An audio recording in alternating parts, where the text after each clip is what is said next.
আসসালামু আলাইকুম। আমাদের এলাকার মাঠগুলোতে এখন ধান কাটার উৎসব লেগে গেছে। কারণ এখন বর্ষাকাল, সেহেতু সবাই চেষ্টা করতেছে যে একটু দ্রুততার সাথে তাদের ধানগুলো কেটে ফেলা। সবার ন্যায় আমাদেরও যে ধানটুকু ছিল আমাদের খামারের পাশে একটা জমিতে, সেই জমির ধানগুলো 2 দিন আগে কেটে রেখেছিলাম।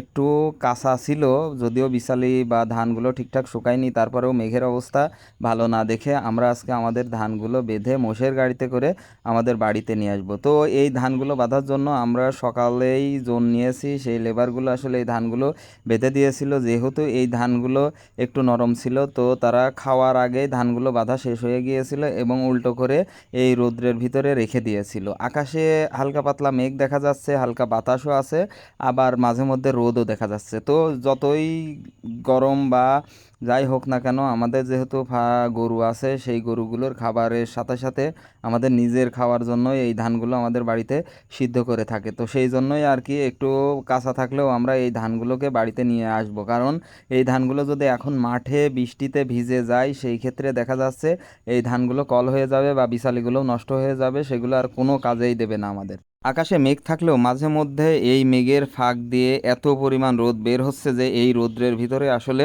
দাঁড়িয়ে থাকাও অনেক কষ্ট। কিন্তু আসলে কিছু করার নাই, যেহেতু সকাল থেকে আমরা লেবার নিয়েছি এই ধানগুলো বাঁধার জন্য এবং বাড়িতে আনার জন্য লেবার নিয়েছি। কিন্তু ব্যাপার হচ্ছে, আমরা এই ধানগুলো বাঁধার পরে কিছু সময় তাদের কাজ বন্ধ রেখে দিয়েছিলাম, যার জন্য তাদের কাজের সাথে আমাদেরও একটু হেল্প করা লাগছিল।